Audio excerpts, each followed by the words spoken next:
Hello दोस्तों। तो भाई मार्केट की बात करते हैं तो पूरा ब्लड बाथ चल रहा है। मार्केट कैप 7% से डिक्लाइन होकर 847 बिलियन पर आ चुका है एक दिन में। 69 बिलियन वाइप आउट हो गया है कल मार्केट से, जो कि बहुत ज़्यादा है।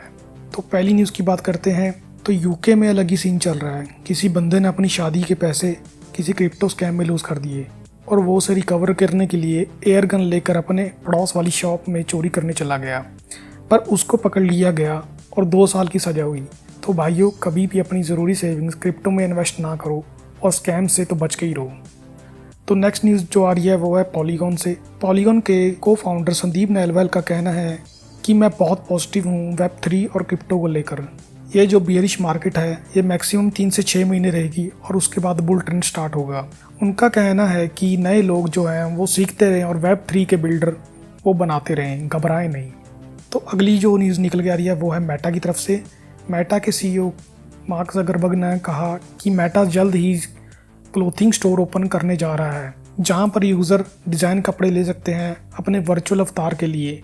और ये जो वर्चुअल आउटफिट्स जो बड़े बड़े ब्रांड के होने वाले हैं, जैसे कि बैलेंसियागा, प्राडा, थॉम ब्राउन, और इनकी कीमत इनके फिजिकल प्राइस से बहुत ज़्यादा कम होने वाली है, तकरीबन $3 से $9। शुरुआती दिनों में ये आउटफिट सिर्फ फेसबुक, इंस्टा और मैसेंजर पर ही मिलेगी।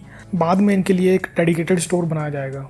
तो अगली न्यूज़ जो निकल के आ रही है वो है चार्ल्स हॉस्किंसन, जो कि फाउंडर हैं कार्डानो के।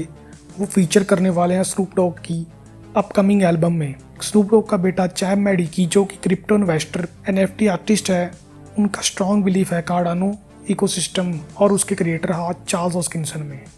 तो नेक्स्ट न्यूज़ जो निकल के आ रही है वो है बाइनेंस के सीईओ ने ट्वीट किया और बताया कि ये उनकी थर्ड डाउन ट्रेंड साइकिल है। पहले जब उन्होंने 2014 में $600 के अप्रॉक्स बिटकॉइन बाई किए थे, जो क्रैश होने के बाद $200 के रह गए थे, और फिर 2017 में जब बिटकॉइन अपने ऑल टाइम हाई $20,000 पर था और लो गया $3,000 पर, और थर्ड अब 2022 में जब बिटकॉइन अपने ऑल टाइम हाई 68,000 पर था।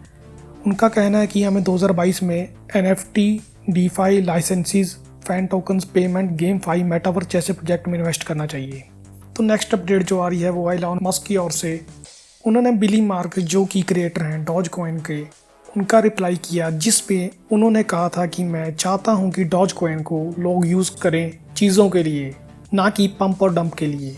इसका रिप्लाई करते हुए इलॉन मस्क ने बोला कि स्पेसएक्स और टेस्ला की मर्ज के लिए हम इसको यूज़ करेंगे, और क्या पता और चीज़ों के लिए भी। तो नेक्स्ट जो न्यूज़ निकल के आ रही है वो है इकोनॉमिस्ट पीटर शिफ ने CNBC के ऊपर इल्ज़ाम लगाया है कि उन्होंने बिटकॉइन और इथेरियम को पंप करने में हेल्प की है एक साइड कवरेज करके। रिसेंट मार्केट क्रैश को देखते हुए उन्होंने कहा कि उन्हें पब्लिक से एटलीस्ट माफ़ी मांगनी चाहिए। और अपने एक और ट्वीट में उन्होंने कहा कि उनका मानना है कि क्रिप्टो का तो फ्यूचर है, पर बिटकॉइन इसका पार नहीं होगा। तो नेक्स्ट जो न्यूज़ निकल के आ रही है वो है पीटर ब्रांड की ओर से, जो कि एक ट्रेडर हैं और CEO हैं। उन्होंने अपने रिसेंट ट्वीट में बताया कि 50% चांसेस हैं कि बिटकॉइन $1,00,000, $5,00,000 और 1 मिलियन तक जा सकता है, और 50% चांसेस हैं कि इसकी वैल्यू कुछ भी ना रहे। तो आप इस चीज़ के ऊपर क्या कहना चाहते हैं, कमेंट करके बताएं। अगर ऐसा ही वैल्यू कंटेंट डेली चाहिए तो प्लीज़ चैनल को सब्सक्राइब करें। तो अगली न्यूज़ निकल के आ रही है crypto exchanges CoinSwitch, Kuber, WazirX और CoinDCX ने national payment corporation of India NPCI को रिक्वेस्ट की है कि UPI को दोबारा से रिस्टोर कर दिया जाए क्रिप्टो एक्सचेंजेस के लिए, ताकि लोग उनके एक्सचेंजेस पर आकर ट्रेडिंग कर सकें। अब देखना होगा कि इस पर NPCI क्या रिप्लाई करेगा। तो आज की जो आखिरी न्यूज़ निकल के आ रही है वो है मेटावर्स की। रिपोर्ट से निकल के आ रही हैं कि मेटावर्स $5 ट्रिलियन की इंडस्ट्री हो सकती है 2030 तक।